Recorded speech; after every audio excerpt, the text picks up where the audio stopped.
മുസ്ലിം സമൂഹത്തിന്റെ എതിരാളികളെ ചാടി വീണവരെ നാനാഭാഗത്തോട്ട് വലിച്ചു കീറിയിട്ട് അവരവരുടെ ആവശ്യങ്ങൾ എതിർക്കുന്ന ഒരു കാലഘട്ടം വരും സഹാബ. അല്ലാഹുവിന്റെ റസൂൽ പറയേ, ഇറാഖിന്റെയും സോമാലിയുടെയും പശ്ചിമരാഷ്ട്രങ്ങളുടെയും ഏഷ്യൻ രാഷ്ട്രങ്ങളുടെയും വിരാടമായ അടിച്ചമർത്തലിന്റെ കഥകളും വേദനകളും നമ്മുടെ ഹൃദയത്തിലല്ലാതെ നൊമ്പരപ്പെടുത്തുമ്പോ ഇത് കേട്ട സഹാബത്ത് ചോദിച്ചു, നബിയേ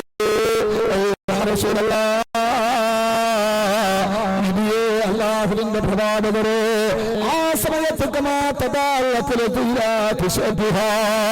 അല്ലാഹുവിന്റെ റസൂലിനോട് ചോദിച്ചു, നബിയേ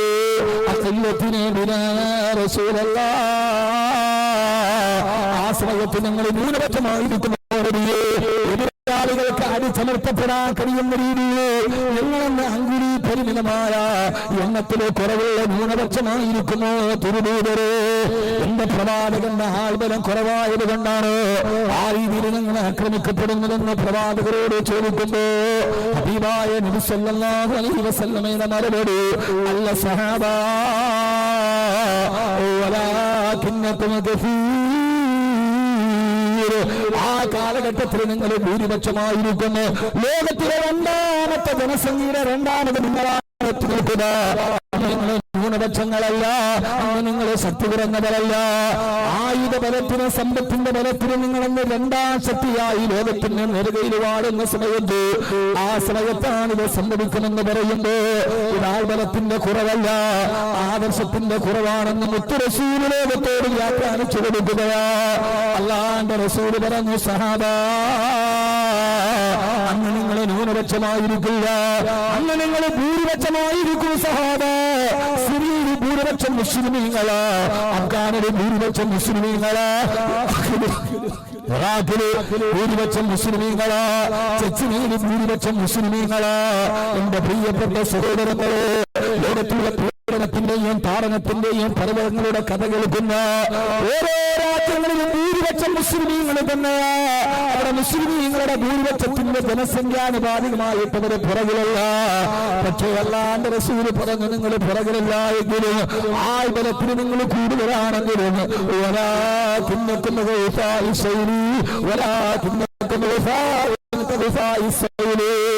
മലവെള്ളത്തിൽ ഒലിച്ചു വരുന്ന ചണ്ടികളെ പോലെ നിങ്ങളെന്ന് ദുർബലരായി മാറുന്നു. എന്റെ പ്രിയപ്പെട്ട സഹാബാ, എന്റെ പ്രിയപ്പെട്ട സഹോദരങ്ങളോട് അവസാന കാലഘട്ടത്തിലെ മുസ്ലിം സമൂഹം അനുഭവിക്കുന്ന പരാജയത്തിന്റെ കാരണം പറയവേ, ഒന്നാമത് അല്ലാഹുവിന്റെ റസൂൽ പറയാ, അന്ന് നിങ്ങളെ മലവെള്ളപ്പാച്ചിൽ ഒടിഞ്ഞുകൊടുന്ന വെറും ചണ്ടികളെ പോലെ ഒന്നിനും കൊള്ളാത്ത ചണ്ടികളായി മാറും.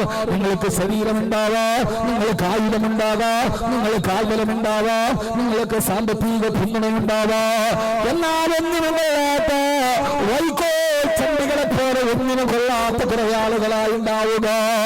എന്റെ പ്രിയപ്പെട്ട സഹോദരങ്ങളെ, ബദറിന്റെയും ഉഹദിന്റെയും ഹുറൈനിന്റെയും ഖൈബറിന്റെയും ഖന്തക്കിന്റെയും വനാങ്കണങ്ങള് അല്ലാഹുവിന്റെ ദീനിനു വേണ്ടി സർവ്വത സമർപ്പിച്ച സഹാബത്തിനെ പോലെ ഒരാളും ഒന്നും മുസ്ലിം സമൂഹത്തിൽ ഉണ്ടാവുകയില്ല. മഹാനായ യാസീർ റളിയല്ലാഹു തആല കാലത്തോട് ചോദിച്ചതുപോലെ, കാലമേ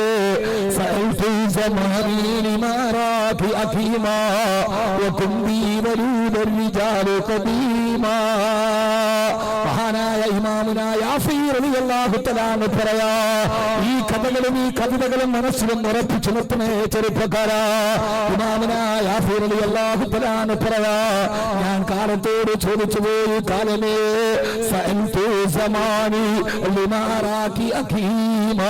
കാലമേ നിന്റെ പ്രസവത്തിന് എന്ത് പറ്റിപ്പോയി?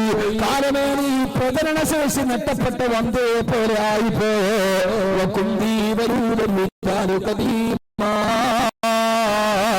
പണ്ട് കാലത്തൊക്കെ എത്രയെത്ര ധീരന്മാരായ മക്കളെ പ്രസവിച്ച പെണ്ണായിരുന്നു നീ. കാലത്തോട് ഞാൻ ചോദിച്ചു പോയി, കാലമേ മുൻകാലഘട്ടങ്ങളിൽ എത്രയോ ധീരപുരുഷന്മാരെ നീ നിന്റെ ഗർഭാശയത്തിന് പ്രസവമെടുത്തതാ. നിന്റെ ഗർഭാശയത്തിലല്ലയോ ഉമർ പിറന്നത്? കാലത്തിന്റെ ഗർഭാശയത്തിലല്ലയോ സയ്യിദ് പിറന്നത്? കാലത്തിന്റെ ഗർഭാശയത്തിലല്ലോ മണിയറപ്പന്തലിൽ നിന്ന് മരണത്തിന്റെ കിടക്കയിലോട്ട് പാഞ്ഞുപോയ ഹംദല പിറന്നത്? ആ കാലത്തിന്റെ ഖൈബറിന്റെ കോട്ടകളെ റോമാസാമ്രാജ്യത്തെ തകിടം മറിച്ച അലിയുൽ മുർത്തള പിറന്നത് ആ കാലത്തിന്റെ ഗർഭാശയത്തിലല്ലോ. ബൈത്തുൽ മുഖദ്ദസിന്റെ വിമോചനം നടത്തിയ സുൽത്താൻ സലാഹുദ്ദീൻ അയ്യൂബി പിറന്നത്. കാലമേ കാലമേ നിന്റെ ഗർഭാശയത്തിലല്ലോ ഇമാമുദ്ദീൻ സഞ്ജി പിറന്നത്. നൂറുദ്ദീൻ സഞ്ജിക്ക് ജന്മമെടുത്തത്. എന്റെ കാലമേ ഇവരൊക്കെ എവിടെ പോയി? ഇനി ഒരു സലാഹുദ്ദീൻ അയ്യൂബി വരുമോ? ഇനി ഒരു ഇമാമുദ്ദീൻ സഞ്ജി വരുമോ? കാലമേ നിന്റെ ഗർഭാശയത്തിലല്ലോ ഈ വീരന്മാരെ മുഴുവനും നീ പിറന്നു പോയത്. കാലമേ നിന്റെ ഗർഭാശയത്തിലല്ലേ ശംസുൽ ഉലമ പിറന്നത്.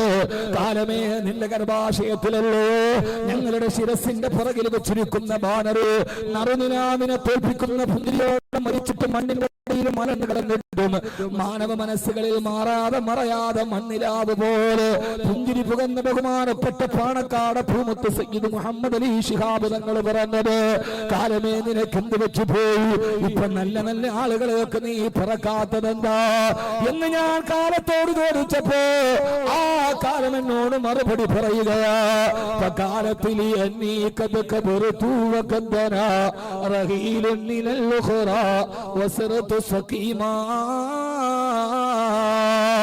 കാലമെന്നോട് പറഞ്ഞു. കാലത്ത് കാലമെന്നോട് മറുപടി പറഞ്ഞു.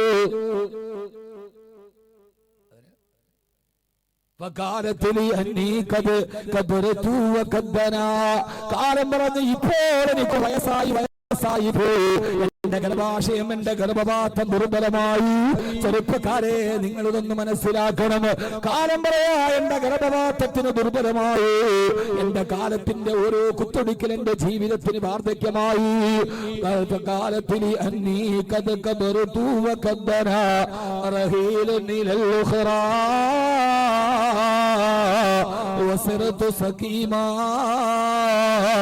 ഞാനിപ്പോ രോഗിയായി പോയി. എനിക്കൊന്ന് രോഗം ബാധിച്ചു കഴിഞ്ഞു. എന്റെ ഗർഭാശയത്തിൽ ഇപ്പൊ നല്ല നല്ല മക്കളെ പിറക്കാറില്ല. വലം യബ്ക ഫിൽ ഔലാദി ഇല്ലാ ഹുസാറത്തുൻ വഫാറകനി മൻ കാന ഖബലു കരീമാ. വലം യബ്ക ഫിൽ ഔലാദി ഇല്ലാ ഹുസാറത്തുൻ. എന്റെ മക്കളിൽ ഇപ്പൊ കുറെ ചണ്ടികളല്ലാതെ മറ്റൊന്നും ശേഷിക്കുന്നില്ല. എന്റെ നല്ല നല്ല മക്കള് കാലത്തോട് വിട പറഞ്ഞു പോയി. സയ്യിദ് പോയി, അബൂബക്കർ പോയി, ഉമർ പോയി, ഹംസ പോയി, റളിയല്ലാഹു തആല അൻഹും അജ്മഈൻ. അവരെ പോലെ തത്തുല്യമായ വ്യക്തിത്വങ്ങളില്ല. കേരളം കണ്ട മഹാനായ രാഷ്ട്രീയ നേതാവ് ബഹുമാനപ്പെട്ട CH മുഹമ്മദ് കോയ സാഹിബ്, അദ്ദേഹം ഒരിക്കലും പണ്ട് ചന്ദ്രികയിൽ എഴുതിയ ഒരു ലേഖനം എനിക്ക് ഓർമ്മ വരികയാ. ആ ലേഖനത്തിന് അദ്ദേഹം തലക്കെട്ട് കൊടുത്തത് സമുദായത്തിന്റെ തലപ്പത്തിരിക്കാൻ ആളില്ല എന്ന് ഹെഡിങ് എഴുതിയിട്ട് CH ഒരിക്കൽ ലേഖനം എഴുതിയിട്ടുണ്ട് ചന്ദ്രികയെ. അതിൽ അദ്ദേഹം എഴുതിയതെന്നറിയോ? ഇന്ന് സമുദായത്തിന് നേതൃത്വം നൽകാൻ തലപ്പത്തിരിക്കാൻ ആളുകളില്ല. നമുക്ക് അബൂബക്കറുണ്ട്, പക്ഷേ അബൂബക്കർ സിദ്ദീഖില്ല. നമ്മുടെ ഇടയിൽ ഉമറുണ്ട്, പക്ഷേ ഉമർ ഇബ്നുൽ ഖത്താബില്ല. നമ്മുടെ ഇടയിൽ ഉസ്മാനുണ്ട്, പക്ഷേ ഉസ്മാൻ ഇബ്നു അഫ്ഫാൻ ഇല്ല. നമ്മുടെ ഇടയിൽ ധാരാളം അലിമാരുണ്ട്, പക്ഷേ അലിയുൽ ഹൈദറില്ല എന്ന സിയ്യത്തിന്റെ വാക്കുകളെ കടമെടുത്ത് പറഞ്ഞാൽ ആദരവായ റസൂലുള്ളാഹി സ്വല്ലല്ലാഹു അലൈഹി വസല്ലമ പറയാ, എന്റെ കാലഘട്ടത്തിന്റെ ഗർഭപാത്രത്തിന്റെ കുറെ ചണ്ടികളെല്ലാം മറ്റൊന്നും അറിയിക്കുന്നില്ല. എന്റെ പ്രിയപ്പെട്ട സഹോദരങ്ങളെ, കോഴിക്കോട് നഗരത്തിലൂടെ യാത്ര ചെയ്താൽ ഒരു മഹാനായ മനുഷ്യന്റെ മക്ബറയുണ്ടവിടെ. മഹാനായ സയ്യിദ് അലാഉദ്ദീനുൽ ഹിംസി റളിയല്ലാഹു തആല അൻഹു. ആരാ മഹാനവറെന്നറിയോ? പൊന്നാനി മുതൽ കോഴിക്കോട് വരെയുള്ള യാത്ര ചെയ്തപ്പോ, പൊന്നാനി മുതൽ കോഴിക്കോട് വരെ യാത്ര അവസാനിച്ചപ്പോ ആ യാത്രയുടെ ഇടയിൽ 200-ലധികം ആളുകളെ ഇസ്ലാമിലേക്ക് കൊണ്ടുവന്ന മഹാന്മാരുടെ ഖബറിടങ്ങൾ കേരളത്തിന്റെ മണ്ണിൽ സുപരിചിതമാണ്. പക്ഷേ അല്ലാഹുവിന്റെ റസൂൽ പറയാ, ലോകത്തിന്റെ മേൽ എതിരാളികളുടെ കടന്നുകയറ്റം വരുമ്പോ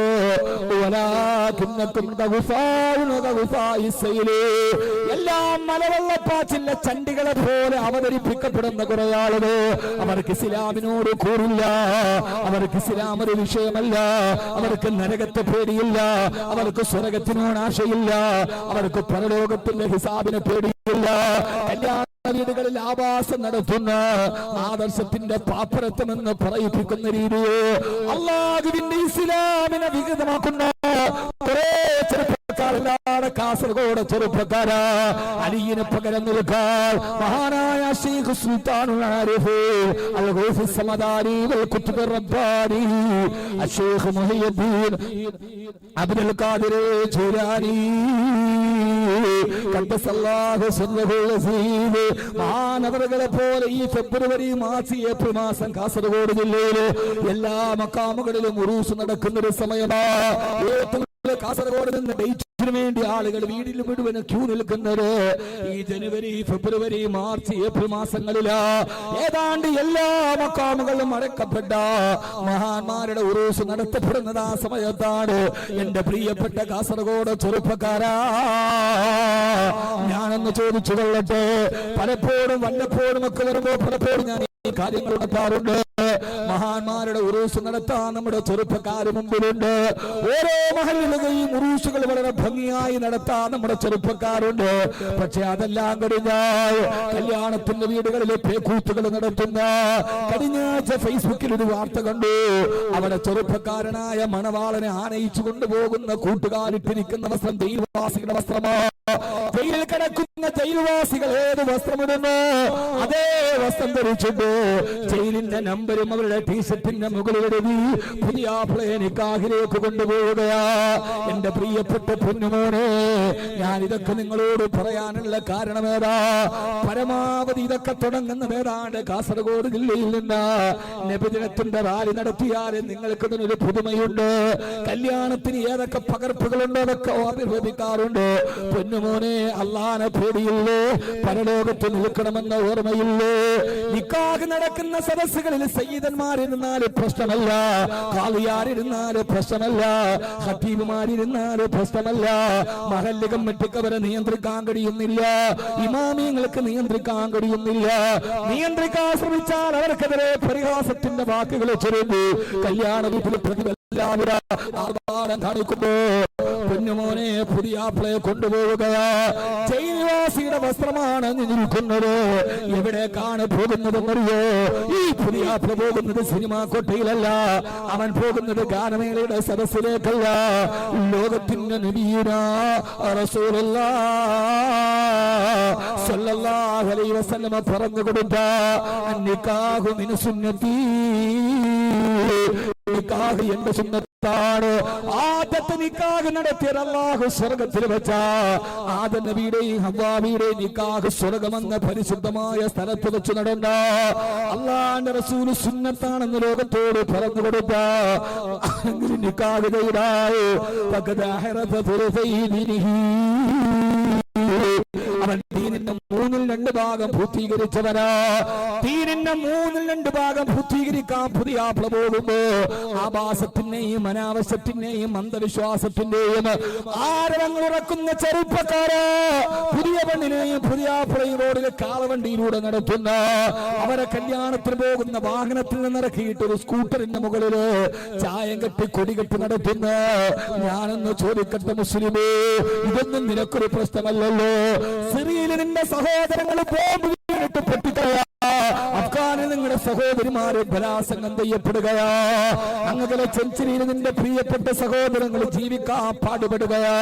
എടാ പൊന്നുമോനെ, നിന്റെ സഹോദരങ്ങള് ബർമയിലെ ബുദ്ധമതക്കാര് കെട്ടിയുണ്ടാക്കിയ വിറക് കെട്ടിന്റെ മുകളിലേക്ക് മരത്തിക്കടത്തിയിട്ട് താഴെ നിന്ന് തീ കൊളുത്തുമ്പോ വിറക് കഷണങ്ങളിലേക്ക് തീയാളിക്ക പാവപ്പെട്ട റോഹിംഗ്യയിലെ മുസ്ലിമീങ്ങളുടെ ശരീരം കത്തിക്കരിഞ്ഞ് ചാമ്പലാവുമ്പോ ആ പാവപ്പെട്ടവരുടെ കത്തിക്കരിഞ്ഞു പോയ മാംസത്തിന്റെ രൂക്ഷഗന്ധം നിന്റെ നാസാരന്ധങ്ങൾ അടിക്കുമ്പോ ഇസ്ലാമിക സമൂഹം നാടിന്റെ നാനാഭാഗത്ത് ആക്രമിക്കപ്പെടുമ്പോ ഇവിടെ നീ പണത്തിന്റെ അഹങ്കാരം കൊണ്ട് ഗൾഫിൽ നിന്ന് കുറെ $10 ഉച്ചിട്ടം നിന്റെ ജീവിതത്തിൽ വന്നു വേണപ്പോ എനിക്ക് പറയാൻ പേടിയൊന്നുമില്ല. അങ്ങനെ പേടിയുള്ള ആളുമല്ല. നിങ്ങൾക്കൊക്കെ അഹങ്കാരം മൂക്കാനുള്ള കാരണം നാളെ എന്നെ വാതിൽ വിളിച്ചില്ലേ? വല്ലാഹി എനിക്കതിന് പ്രശ്നമില്ല. കുറെ ഗൾഫിന്റെ വരുമാനം വന്നപ്പോ അതിന്റെ പേരിൽ പടച്ചറപ്പിന്റെ ദീനിനെ വികലമാക്കാൻ ശ്രമിക്കുന്നവരെ അല്ലാഹുവിന്റെ റസൂൽ നീയൊക്കെ അങ്ങനെ ചെയ്തില്ലെങ്കിലേ കുഴപ്പമുള്ളൂ. മലവെള്ളപ്പാച്ചിൽ ഒലിച്ചു വരുന്ന ചണ്ടികളെ പോലെ നികിട്ടരാണ് നിങ്ങൾ അത്രത്തോളം ദുർബലരാണെന്ന് ഹബീബായ നബി മുഹമ്മദ് മുസ്തഫ സല്ലല്ലാഹു അലൈഹി വസല്ലമ. അവർക്കാർക്കും അത് പ്രശ്നമല്ല. ഇസ്ലാമിന്റെ ആദർശങ്ങളെ വലിച്ചെറിയുന്ന ഇന്ന് പത്രത്തിൽ കണ്ടത് കണ്ണൂർ ഭാഗത്ത് നിന്ന് കുറെ വിദ്യാർത്ഥികളെ പോലീസ് പിടിച്ചു അത്രേ. അവിടുത്തെ എല്ലാ ബീച്ചുകളിലും പർദ്ദയിട്ട കുറെ കുട്ടികളെ കാണാം. ഇതിനു മുമ്പ് നേരത്തെ ഇത് ആലപ്പുഴയിലും ഈ വാർത്ത കേട്ടിട്ടുണ്ട്. പോലീസുകാർ നോക്കുമ്പോ +1 +2 പഠിക്കുന്ന പെൺകുട്ടികൾ യൂണിഫോമിന് മുകളിൽ പർദ്ദയിട്ടുണ്ട്. കാമുകന്മാരോടൊത്ത് ചുറ്റിക്കറങ്ങുകയാ. നാടിന്റെ നാനാഭാഗത്ത് അധപതനത്തിന്റെ അധമഭാവ തലങ്ങളിലേക്ക് ലോകം നടന്നു പോകുമ്പോ അറിയാതെ ഞാൻ ചോദിച്ചു പോവുകയാ, ഇവിടെയാണ് എന്ത് വെച്ചു പോയി എന്ന് ചർച്ച ചെയ്യുമ്പോ എന്താണ് സംഭവിച്ചതെന്ന് തിരിഞ്ഞു നോക്കുമ്പോ ഈ സമൂഹത്തിന് എന്ത് വെച്ചു പോയി, ഇവിടുത്തെ യുവാക്കൾക്ക് എന്ത് വെച്ചു പോയി, ഈ പ്രിയപ്പെട്ട സഹോദരിമാർക്ക് ആയിഷ റളിയല്ലാഹു അൻഹ അടക്കമുള്ള ഹഫ്സ റളിയല്ലാഹു തആല അടക്കമുള്ള പൂർവസൂരികളായ പണ്ഡിത പ്രഭുക്കന്മാരുടെ മണവാട്ടിമാരെ കാണിച്ചു തന്ന ആ പാതയിലൂടെ സഞ്ചരിക്കേണ്ട പെങ്ങളെ, ആ പാതയിലൂടെ നടക്കേണ്ട പെങ്ങളെ, അല്ലാഹുവിന്റെ റസൂലിന്റെ സ്വർഗത്തിലേക്ക് പോകേണ്ട പെങ്ങളെ, ആ ഒരവസ്ഥയിലേക്ക് പെണ്ണുങ്ങൾ പോകേണ്ടതിന് പകരം ഈ സഹോദരിമാർക്ക് എന്ത് പറ്റി എന്ന് നമ്മുടെ ചർവണം നടത്തുമ്പോ അവസാനം എത്തി നിൽക്കുന്നത് മുത്തു റസൂലിന്റെ ബാക്കി വാക്കുകളിലേക്ക്. അല്ലാഹുവിന്റെ റസൂല് പറഞ്ഞു, സഹാബാ, കാലഘട്ടത്തിൽ നിങ്ങള് മലവെള്ളപ്പാച്ചിലെ ചണ്ടികളെ പോലെ ദുർബലരായിരിക്കും. അതോടൊപ്പം തന്നെ എന്ന് പറയുന്ന മാരകമായ രോഗം നിങ്ങൾക്ക് പിടിപെടുമെന്ന് അല്ലാഹുവിന്റെ റസൂൽ മുന്നറിയിപ്പ് നൽകിയ രോഗമേതാ? എന്ന് പറയുന്ന മാരകമായ രോഗം പിടിപെടുമത്രേ. എന്താ വഹിനെന്നറിയോ? അല്ലാഹുവിന്റെ റസൂൽ പേടിക്കാൻ പറഞ്ഞ രോഗം ക്യാൻസർ അല്ല. ക്യാൻസറും ബ്രെയിൻ ട്യൂമറുമോ എയ്ഡ്സോ എബോളയോ അല്ല. അല്ലാഹുവിന്റെ റസൂൽ എയ്ഡ്സ് വന്നവരുണ്ട്, എബോള വന്നവരുണ്ട്, ക്യാൻസർ വന്നവരുണ്ട്, ട്യൂമർ വന്നവരുണ്ട്. ആ രോഗമൊക്കെ വന്നാൽ ഒരു മുത്തക്കിയായ മനുഷ്യന് ക്യാൻസർ കൊണ്ട് പരീക്ഷിച്ചാൽ അതിലെങ്ങാനും അവൻ മരിച്ചു പോയാൽ അല്ലാഹുവിന് നാളെ സ്വർഗത്തിൽ അതിനേക്കാൾ വലിയ പ്രതിഫലം കൊടുക്കുമെന്ന് ലോകൈക ഗുരു നബി മുഹമ്മദ് മുസ്തഫ. ലോകൈക ഗുരു നബി മുഹമ്മദ് മുസ്തഫ അല്ലാഹു സുബ്ഹാനഹു വ തആല മനസ്സിലാക്കാനുള്ള ബോധം നൽകി അനുഗ്രഹിക്കുമാറാകട്ടെ. മുസ്ലിം സമൂഹത്തോടും അവരെ ബാധിച്ചാൽ ഗുരുതരമാകുന്ന ഒരു രോഗം ആ കാലഘട്ടത്തിൽ അവർക്ക് വഹിൻ എന്ന മാരകമായ രോഗം ബാധിച്ചിട്ടുണ്ടാവും.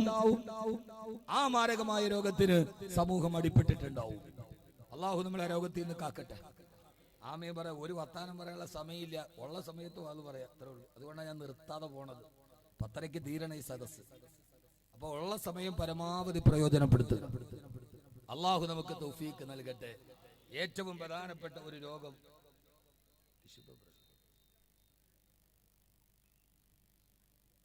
അന്ന് സമൂഹത്തെ ബാധിക്കുന്ന ഏറ്റവും പ്രധാനപ്പെട്ട രോഗം അൽ വഹിനു. വഹിൻ എന്ന് പറയുന്ന മാരകമായ രോഗമാണ്. ഇതാണ് ആധുനിക മുസ്ലിം സമൂഹം നേരിടുന്ന ഏറ്റവും വലിയ വെല്ലുവിളി. വേറെ വെല്ലുവിളിയൊന്നുമില്ല. വേറെ ഇറാഖോ സിറിയയോ അതൊന്നും നമ്മളെ ബുദ്ധിമുട്ടിക്കുന്നില്ല. കാരണം ഡൊണാൾഡ് ട്രംപ് അധികാരത്തിൽ വന്നൊന്നും നമ്മളെ ബുദ്ധിമുട്ടിക്കുന്നില്ല. അത് ഇമാം മഹദിക്കുള്ള വഴി തെളിയാണ്. അവിടെ നമുക്ക് ആശങ്കയില്ല. നിങ്ങൾ ആരും വിചാരിക്കേണ്ട Syria, Afghan, Chechnya, Bosnia, Donald Trump ഇതൊന്നും നമ്മളെ ആശങ്കപ്പെടുത്തുന്നില്ല. ഇത് അല്ലാഹുവിന്റെ റസൂൽ സല്ലല്ലാഹു അലൈഹി വസല്ലമ ലോകാവസാനത്തിന് മുമ്പ് പറഞ്ഞ അടയാളങ്ങളിലേക്ക് ലോകം നടന്നു പോവുകയാണ്. അതിനെക്കുറിച്ച് നമുക്കിപ്പോൾ ചർച്ച ചെയ്യേണ്ട.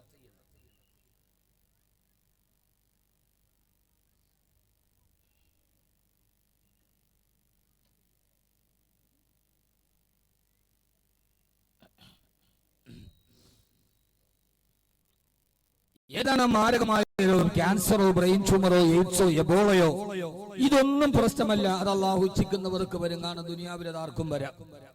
അള്ളാഹു അവനാണ് ഷാഫി, അവനാണ് കാഫി, അവനാണ് മുആഫി. അത് ഉദ്ദേശിക്കുന്നവർക്ക് ശിഫയാവാം. അള്ളാഹു നമ്മുടെ എല്ലാ രോഗികളുടെയും രോഗങ്ങളെ അള്ളാഹു ശിഫയാക്കി കൊടുക്കട്ടെ. ഇങ്ങനെ ആമീൻ പറയണേ. എന്നിട്ട് മനുഷ്യന്മാർ അള്ളാഹു നമുക്കെല്ലാവരുടെയും എല്ലാ മാരകമായ രോഗത്തെയും അള്ളാഹു സുബ്ഹാനഹു വ തആല പൂർണ്ണ ശിഫയാക്കി തരുമാറാകട്ടെ. അങ്ങനെ ആമീൻ പറയാം. ഉടമയോട് അടിമ ചോദിക്കുമ്പോ വേണോന്ന് പറഞ്ഞു ചോദിക്കണം. ഇതൊരു ആമീൻ പറയാം. ആമീൻ വേണേത്താ, അത് പറ്റില്ല. നമ്മൾ ഉടമയോടാണ് ചോദിക്കുക, നമ്മൾ അടിമയാണ്. അപ്പൊ അടിമകൾ ഉടമയോട് ചോദിക്കുമ്പോ ആ ചോദ്യത്തിന് നന്നായിട്ട് ചോദിക്കണം. അള്ളാഹു നിനക്ക് സന്തോഷം ഉണ്ടെങ്കിൽ നിനക്ക് സൗകര്യം ഉണ്ടെത്താ അങ്ങനെ ചോദിച്ചാൽ കിട്ടുമോ? ആമീൻ. പടച്ചവനെ തരണം, തന്നാലല്ലാതെ ഞങ്ങൾ തിരിച്ചു പോകില്ല അള്ളാഹുവേ. ആ രീതിയിൽ ചോദിക്കണമെന്ന് നബിയുനാ റസൂലുള്ളാഹി സ്വല്ലല്ലാഹു അലൈഹി വസല്ലം. ഒരു സത്യവിശ്വാസി ദുആ ചെയ്യേണ്ടത് ഇങ്ങനെയാണ്. എങ്ങനെ? രണ്ട് രീതിയിൽ. ഒന്ന്, അള്ളാഹിനോട് ചോദിക്കണം, എന്നിട്ട് അവനോട് പറയണം, അള്ളാഹുവേ നീ തന്നാലല്ലാതെ ഞാൻ തിരിച്ചു പോകില്ല. രണ്ട്, കരയണം. കരഞ്ഞോണ്ട് ചോദിക്കണം. കരച്ചിൽ വന്നില്ലെങ്കിൽ കരയുന്നത് പോലെ അഭിനയിക്കണമെന്ന് നബിയുനാ റസൂലുള്ളാഹി. ദുആ ചെയ്യുമ്പോൾ കരച്ചിൽ വന്നില്ല, അപ്പൊ കരയുന്നത് പോലെ അഭിനയിക്കണം. നമുക്കതൊക്കെ പരിഹാസമാണ്. ഇപ്പൊ പള്ളിക്കലെ ഖത്തീബ് 27 അവന് ദുആ ചെയ്തപ്പോ കരഞ്ഞു. കരയണ പോലെ അഭിനയിച്ചു. അപ്പൊ അടുത്തിരിക്കണമെന്ന് തോന്നുന്നു. കണ്ടോളാം, പെരുന്നാളിന് പിരിച്ചുവിടാതിരിക്കാനുള്ള തന്ത്രമാണ്. നമ്മൾ വിചാരിക്കണം അങ്ങനെയാണ്. അങ്ങനെയല്ല, കരച്ചിൽ വന്നില്ലെങ്കിൽ കരയുന്നത് പോലെ നിങ്ങൾ അഭിനയിക്കണമെന്ന് നബി മുഹമ്മദ് മുസ്തഫ സ്വല്ലല്ലാഹു അലൈഹി വസല്ലം. ഇതാ ചൂട്, അല്ലാഹു കാത്തുരക്ഷിക്കട്ടെ. ഫെബ്രുവരി ആയപ്പോഴേ ഇത്രയും ചൂട്. അപ്പോൾ മാർച്ച് ഏപ്രിലാവുമ്പോൾ കഴിഞ്ഞ 100 വർഷത്തിന്റെ ഇടയിൽ ഏറ്റവും വലിയ വരൾച്ചയിലേക്കാണ് കേരളം പോകുന്നത്. സൂചിച്ചോളി, ഈ ലോകത്തിന് വലിയ ആയുസ്സൊന്നുമില്ല. ഇതൊക്കെ ഏതാണ്ട് തീരാറായി. നിങ്ങളൊന്ന് അയച്ചു നോക്കിയ സസ്യശ്യാമളമായ ഹരിതാപമായ ചാരിയാറും ഭാരതപ്പുഴയും പമ്പയും പെരിയാറും തടംതല്ലിയാ തുടങ്ങിയ എന്നും ഫലഭൂയിഷ്ടമായിരുന്ന വൃഷ്ടിപ്രദേശങ്ങൾ ഏറെയുള്ള കേരളം വരൾച്ചയിലേക്ക് പോകുന്നു എന്ന് പറഞ്ഞതിന്റെ അർത്ഥം എന്താ? പെരിയാറും പമ്പയാറും ഭാരതപ്പുഴയൊക്കെ വറ്റി. അള്ളാഹു നമ്മളെ എല്ലാ രീതിയിലും വരുന്ന എല്ലാ ആപത്തുകളും അള്ളാഹു കാത്തുരക്ഷിക്കുമാറാകട്ടെ. അപ്പൊ നമ്മൾ ദുആ ചെയ്യേണ്ട രോഗമേറെ അള്ളാഹുവേ വഹിൻ എന്ന് അള്ളാഹുവിന്റെ പ്രവാചകൻ നബി മുഹമ്മദ് മുസ്തഫ സല്ലല്ലാഹു അലൈഹി വസല്ലമ മുന്നറിയിപ്പ് നൽകിയ ഒരു രോഗമാണ്. എന്താണ് വഹിൻ? ആ രണ്ട് രോഗത്തിൽ നിന്ന് അള്ളാഹു കാക്കട്ടെ. മതി, ഇവിടെ ഒന്നല്ല, ലേലം വിളിക്കാനല്ല, എനിക്ക് ഉപയോഗിക്കാനാണ്.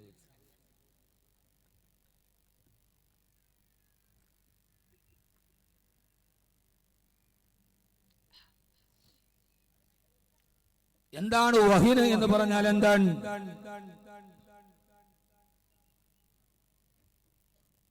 ആദരവായ റസൂലുള്ളാഹി സ്വല്ലല്ലാഹു അലൈഹി വസല്ലം പറഞ്ഞു, വഹിൻ എന്ന രോഗം വന്നാൽ അതിന് 2 രോഗലക്ഷണമുണ്ട്. ആ 2 ലക്ഷണങ്ങൾ ഇൻഷാ അല്ലാഹ് നമുക്ക് പറയാം. അല്ലാഹു അതിൽ നിന്ന് നമ്മളെ കാത്തുരക്ഷിക്കട്ടെ. അത് മാറിയാലല്ലാതെ മുസ്ലിം സമൂഹത്തിന്റെ ഈ ബുദ്ധിമുട്ട് മാറില്ല. അത് മാറണം മുസ്ലിമീങ്ങളുടെ മനസ്സിൽ നിന്ന്. അല്ല, നമ്മൾ മുഖം നന്നാവാത്തതിനെ കണ്ണാടിയെ കുറ്റം പറഞ്ഞിട്ട് കാര്യമില്ല. ആദ്യം മുഖമാണ് നന്നാക്കണം. മുഖം നന്നാവാത്തതിനെ കണ്ണാടി മോശമെന്ന് പറഞ്ഞിട്ട് കാര്യമുണ്ടോ? ഉണ്ടോ? എന്റെ മുഖം നന്നായില്ല, കണ്ണാടി ഈ കണ്ണാടി മോശമാണ് എന്ന് പറഞ്ഞിട്ട് കാര്യമുണ്ടോ? നമ്മൾ നമ്മുടെ തെറ്റെല്ലാം അംഗീകരിക്കേണ്ടത്. ഒരാൾ ആക്സിഡന്റിൽ പെട്ട് വണ്ടി പോയി പോസ്റ്റ് ഇടിച്ചു. അപ്പൊ അയാൾ വന്നിട്ട് എന്റെ പൊന്നുസ്താദെ, രാത്രിയിൽ ഞാൻ വണ്ടി ഇങ്ങനെ ഓടിച്ചോണ്ട് വരുമ്പോ റോഡിന്റെ അരികെ വന്ന പോസ്റ്റ് വന്ന് എന്റെ കാറിൽ ഒരൊറ്റ ഇടി. അവൻ പറയാനായിട്ട് നമ്മൾ വിശ്വസിച്ചു. ഉസ്താദ്, ഞാൻ ഓടിച്ചോണ്ട് പോകുമ്പോൾ റോഡിന്റെ അരികിൽ നിന്ന് പോസ്റ്റ് വന്ന് എന്റെ കാറിൽ ഒരൊറ്റ ഇടിച്ചു. അപ്പോൾ ഇവൻ പോയി പോസ്റ്റ് ഇടിച്ചല്ല. നമ്മളെപ്പോഴും മറ്റൊന്നിനെ കുറ്റം പറഞ്ഞ് അവനവന് ബാധിച്ച ആദർശ പാപ്പരത്തെയും അവനവന് ബാധിച്ച രോഗത്തെയും ചികിത്സിക്കാൻ കഴിയാതെ രോഗം വേറെ എവിടെയാണോ എന്ന് ചിന്തിച്ച് നടക്കാണ് നമ്മൾ. തുഞ്ചത്തെഴുത്തച്ഛ പറഞ്ഞതുപോലെ ചക്ഷുശ്രവണ ഗളസ്തമാം ദർദുരം ഭക്ഷണത്തിന് അപേക്ഷിക്കുന്നത് പോലെ. ചക്ഷുശ്രവണ ഗളസ്തമാം ദർദുരം ഭക്ഷണത്തിന് അപേക്ഷിക്കുന്നത് പോലെ. കേട്ടിട്ടില്ല നിങ്ങള്? എന്താ അതിന്റെ അർത്ഥം? എന്താ? നിങ്ങൾക്ക് നിങ്ങളുടെ മലയാളം തന്നെ നേരെ പറയാറുണ്ട്. ഞാൻ ഈ കാസർഗോഡ് ജില്ല മംഗലാപുരത്ത് ആരെയും ഫോൺ വിളിച്ചപ്പെട്ട ഞാൻ അൽഹംദുലില്ലാഹ് ഖൈർ ഇൻഷാ അല്ലാഹ് ദുആ ചെയ്യാൻ ഞാൻ കട്ട് ചെയ്തേക്ക്. മനസ്സിലാവില്ല. ഈ ഭാഷ മനസ്സിലാവാൻ ഭയങ്കര ബുദ്ധിമുട്ടാണ്. കാസർഗോഡുകാർ വിളിച്ചാൽ ഒത്തിരി നേരം സംസാരിക്കില്ല. മംഗലാപുരം ഭാഗത്തുനിന്ന് വിളിച്ചാൽ ഒട്ടും കൂടുതൽ സംസാരിക്കില്ല. അവൻ അൽഹംദുലില്ലാഹ് ഖൈർ ഇൻഷാ അല്ലാഹ് ഏതായാലും ഒരു ദുആ വസിയത ദുആ ചെയ്തേക്ക്. നിങ്ങളുടെ ഭാഷ മനസ്സിലാക്കാൻ വലിയ പാടാണ്. ഉസ്താദേ, ഞാൻ പണ്ട് വീട്ടിൽ വന്നിട്ട് ബുക്കാക്കാൻ ഇവിടെ വന്ന് ഇപ്പം ഞാൻ വന്ന് കണ്ടപ്പോൾ ഒരാൾ എൻ്റെ കയ്യിൽ പിടിച്ചിട്ട്, ഉസ്താദെ ഉസ്താദ് എന്നെ മനസ്സിലായി. ഞാൻ പറഞ്ഞില്ല, മനസ്സിലായില്ല. ഞാൻ പണ്ട് ഉസ്താദിന്റെ വീട്ടിൽ വന്നിരുന്നു ബുക്കാക്കാൻ. ഞാൻ വന്ന് എൻ്റെ പിള്ളേർക്കുള്ള ബുക്കൊക്കെ ഞാൻ മേടിച്ചു കൊടുക്കണ്ട്. പിന്നെ നീ എന്തിനാ എൻ്റെ വീട്ടിൽ വന്ന് ഉസ്താദിനെ ബാഗ് ബുക്ക് ചെയ്യാൻ വന്നത്? പെട്ടെന്ന് മനസ്സിലാവണം. ഓരോ ഭാഷത്തിനാണ്. കാസർഗോഡ് തന്നെ 12 ഭാഷയുണ്ടെന്ന് എനിക്ക് തോന്നുന്നു. ബേരി, തുളു, അങ്ങനെ പല ഭാഷകളാണ്.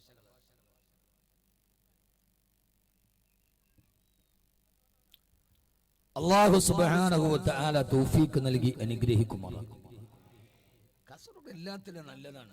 നിങ്ങൾക്കെല്ലാം ഭയങ്കര ആവേശവും ആലിമീങ്ങളെ ആദരിക്കുന്ന കാര്യത്തിൽ ഭയങ്കര ആവേശമാണ്. സയ്യിദന്മാരെ ആദരിക്കുന്ന കാര്യത്തിൽ ഏറ്റവും നല്ല ആവേശം ഇവിടെയുള്ള ആളുകളാണ്. അവരവരുടെ നാട്ടിലെ ഖാദിമാരെ കുറിച്ച് പറയാൻ അവർക്ക് 1000 നാവാണ്. നമ്മളോടൊന്ന് പറയുമ്പോൾ നമുക്ക് മനസ്സിലാവും. പക്ഷെ അതേപോലെ കൊള്ളാത്ത കാര്യത്തിൽ നിങ്ങൾക്ക് ആവേശം കൂടുതലാണ്.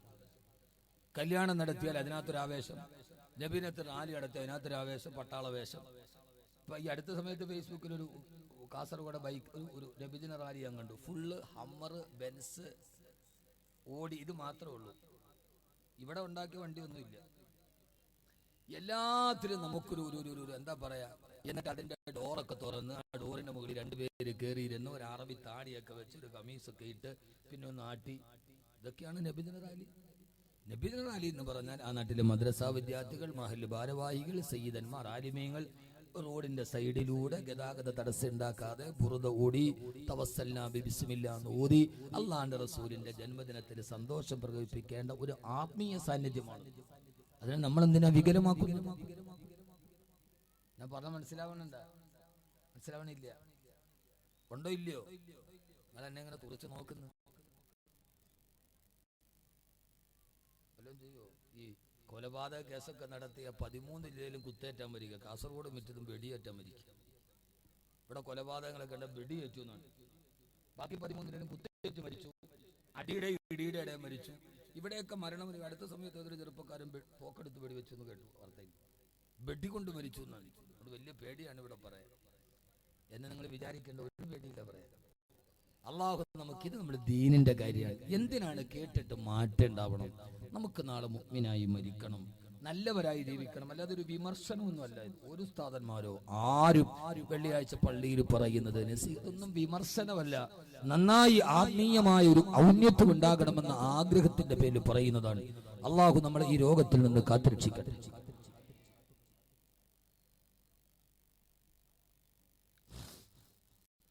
ആദരവായ പ്രവാചകൻ നബി മുഹമ്മദ് മുസ്തഫ, ആദരവായ പ്രവാചകൻ നബി മുഹമ്മദ് മുസ്തഫ സല്ലല്ലാഹു അലൈഹി വസല്ലം അവസാന കാലത്ത് വരുന്ന ഇസ്ലാമിക സമൂഹത്തിൽ ബാധിക്കുന്ന ഏറ്റവും വലിയ ദുർബലതയെ കുറിച്ച് പറയുമ്പോ അല്ലാഹുവിന്റെ റസൂൽ പറഞ്ഞു, ആ കാലഘട്ടത്തിൽ നിങ്ങൾക്ക് വഹിൻ എന്ന് പറയുന്ന മാരകമായ രോഗം നിങ്ങളുടെ ഹൃദയത്തെ ബാധിച്ചിട്ടുണ്ടാവാം. സഹാബത്ത് ചോദിച്ചു, നബിയേ മൽ വഹിനു യാ റസൂലല്ലാഹ്, മൽ വഹിനു യാ റസൂലല്ലാഹ്. വഹിൻ എന്ന് പറഞ്ഞാൽ എന്താണ് നബിയേ? അവസാന കാലഘട്ടത്തിൽ ജീവിച്ചിരിക്കുന്ന ഇസ്ലാമിക സമൂഹത്തെ അപഗ്രഥിക്കുന്ന വഹിൻ എന്ന് പറയുന്ന മാരക രോഗമാണ് എന്താണെന്ന് ചോദിക്കോ. അല്ലാഹുവിന്റെ റസൂൽ പറഞ്ഞ മറുപടി ആത്മീയ സദസ്സിനോട് ഞാൻ പങ്കുവെക്കുക. അല്ലാഹുവിന്റെ റസൂലിന്റെ മറുപടി സല്ലല്ലാഹു അലൈഹി വസല്ലം, വഹിൻ എന്ന് പറഞ്ഞാൽ ഹുബ്ബു ദുനിയാ വകറാഹിയത്തുൽ മൗത്ത്. ഒന്നീ ദുനിയാവിനോടുള്ള അതിരറ്റ ഭ്രമമാണ്, ഈ ദുനിയാവിനോടുള്ള അതിരറ്റ അത്യാഗ്രഹമാണ്. ഇസ്ലാമിക സമൂഹത്തിന്റെ ഹൃദയത്തിലേക്ക് ഭൗതികമായ ലോകത്തിനോടുള്ള അത്യാഗ്രഹം ആസക്തിയും വർദ്ധിച്ചു വന്നാൽ, എന്നാൽ ഈ ദുനിയാവേദ അല്ലാഹു സുബ്ഹാനഹു വ തആല ലോകത്തെ ഏറ്റവും നശ്വരമാണെന്ന് പറഞ്ഞ ഏത് സമയത്തും അവസാനിക്കുമെന്ന് പറഞ്ഞു പോയ അള്ളാഹുവിന്റെ ഏറ്റവും വലിയ നിസ്സാരമായി പറഞ്ഞു പോയ ദുനിയാവുണ്ടല്ലോ, ആ ദുനിയാവിനെ ആരെങ്കിലും സ്നേഹിച്ചാൽ ദുനിയാവിനോടുള്ള അതിരട്ട ആഡംബര ഭ്രമം ഇസ്ലാമിക സമൂഹത്തിന്റെ ഹൃദയത്തെ കീഴടക്കിയാൽ, കാസർഗോഡ് ചെറുപ്പക്കാരാ, ഈ അതിരട്ട ആഡംബരത്തോടുള്ള ഭ്രമമല്ലോ, മറ്റൊരുത്തന്റെ മുമ്പിൽ വലുതാകാനുള്ള ആഗ്രഹമല്ലോ നമ്മുടെ ഹൃദയത്തെ ഇന്ന് മരിച്ചുകൊണ്ടിരിക്കുക. എന്നാൽ ദുനിയാവാരാ മരുഭൂമിയിലൂടെ, മദീനത്തിന്റെ മരുഭൂമിയിലൂടെ നടന്നു പോകുമ്പോ ചത്തുപിടിച്ചു നാറിക്കിടക്കുന്ന ഒരു നായുടെ ശവശരീരം കണ്ടപ്പോ അല്ലാഹുവിന്റെ റസൂൽ ചോദിച്ചു, സഹാബ, ആരാണ് ഒരു ധീരനാർ വന്നിട്ട് ഈ പുറത്തു കിടക്കുന്ന നായുടെ ശവശരീരം വാങ്ങിക്കുക?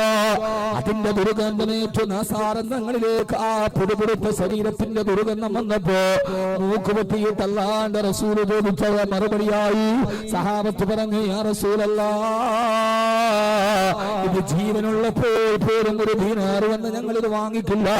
പിന്നെ ചത്തുപുരത്ത് നാറിക്കിടക്കുന്ന ഈ നായ ആരാണ് വില കൊടുത്ത് വാങ്ങിക്കുന്നതെന്ന് ചോദിച്ചപ്പോ അവരുടെ ഭൗതിക പ്രേമത്തിനോടുള്ള ആഗ്രഹത്തിന് വിരാമമിടാണ് ഒരു ഫിലോസഫറിനെ പോലെ ഒരു ചിന്തകനെ പോലെ ഹബീബായ നബി തങ്ങൾ ചോദിച്ചു സഹാബ നിങ്ങൾ ആഗ്രഹിക്കുന്ന ദുനിയാവ് ഇതിനേക്കാൾ ദുർഗന്ധമേറിയതാണ്. നിങ്ങൾ പൈസ കൊടുത്തു വാങ്ങുന്ന ഏതൊക്കെ വേണ്ടി ദുനിയാവിന് വേണ്ടി ജീവിക്കുന്നുവോ ആ ദുനിയാവ് ഇതിനേക്കാൾ അധപ്പതിച്ചതും ദുർഗന്ധമേറിയതുമാണെന്ന് ലോകത്തിന്റെ പ്രവാചകൻ നബി മുഹമ്മദ് മുസ്തഫ സല്ലല്ലാഹു അലൈഹി വസല്ലമ. അതുകൊണ്ട് സഹോദരങ്ങളെ സഹോദരിമാരെ, അല്ലാഹുവിന്റെ റസൂൽ ദുനിയാവിനെ കുറിച്ച് പറഞ്ഞു തന്ന വിവരണം ഏതെന്നറിയോ? ഇന്ന ദുനിയാ ഹുലത്തുന ഹലറാ. ഈ ദുനിയാവ് പച്ചപിടിച്ച് സസ്യശ്യാമളമായി നിൽക്കുന്ന കാണുന്ന ആരുടെയും മനസ്സിന് മനോഹരമായി തോന്നുന്നൊരു പദാർത്ഥമാണ് ദുനിയാവ്. ആ ദുനിയാവിൽ നിന്ന് അല്പമെങ്ങാനും അല്ലാഹു നിങ്ങളുടെ കയ്യിൽ തന്നിട്ടുണ്ടെങ്കിൽ സമ്പത്തായി പണമായി മക്കളായി ആ ദുനിയാവിന്റെ ഏറെക്കാലം കാലങ്ങൾ നിങ്ങളുടെ കയ്യിൽ അല്ലാഹു തന്നിട്ടുണ്ടെങ്കിൽ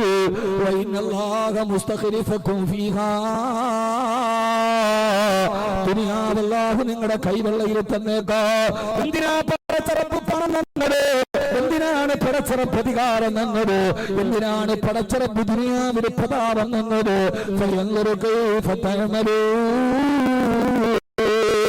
സമയം പരിമിതമായതുകൊണ്ട് അടുത്ത ഒരു കാര്യം കൂടി പറയേണ്ടതുണ്ട്. ദുനിയാവുമായി ബന്ധപ്പെട്ട് ഈ ഒരേ ഒരു കാര്യമാണ് എനിക്ക് നിങ്ങളോട് പറയാനുള്ളത്. അല്ലാഹുവിന്റെ റസൂൽ പറയാ, ഈ ദുനിയാവിൽ എന്തെങ്കിലും അല്ലാഹു എന്റെ നിങ്ങളെ കൈവന്നിട്ടുണ്ടെങ്കിൽ ആ ദുനിയാവ് കൊണ്ട് നമ്മൾ എന്താണ് ചെയ്യുന്നതെന്ന് പടച്ചറപ്പ് നോക്കുകയാ. അല്ലാഹു നിരീക്ഷിക്കാൻ വേണ്ടിയാണ് തന്നത്. നമ്മളെ പരീക്ഷിക്കാൻ വേണ്ടി ഒരാൾ നമ്മുടെ കയ്യിൽ സാധനം തന്നിട്ട്, അതല്ലെങ്കിൽ നമ്മൾ കടയിലോട്ട് കയറുമ്പോ CCTVയുടെ ക്യാമറ നമ്മൾ നിരീക്ഷിക്കുന്നത് പോലെ ഈ ദുനിയാവ് നമ്മുടെ കൈവെള്ളയിൽ തന്നിട്ട് പടച്ചറപ്പ് നമ്മളെ നിരീക്ഷിക്കുകയാ. ഇന്ന റബ്ബക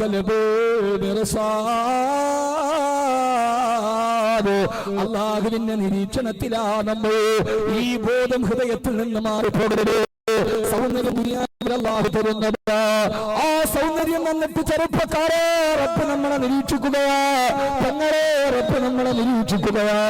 ആ സൗന്ദര്യം കൊണ്ട് നീ ഒരു പുരുഷനെ വഴിപഠിപ്പിക്കുന്നുവോ? ആ സൗന്ദര്യത്തെ നീ മറച്ചു നടക്കുന്നുവോ?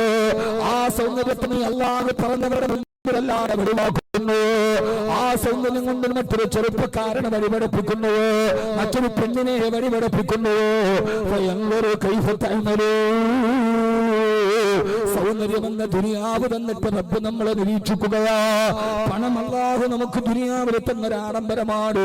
അത് തന്നിട്ട് അല്ലാഹു നമ്മളെ നിരീക്ഷിക്കുകയാ. ആ പണം കണ്ടവൻ ഹറാമ് ചെയ്യുന്നു.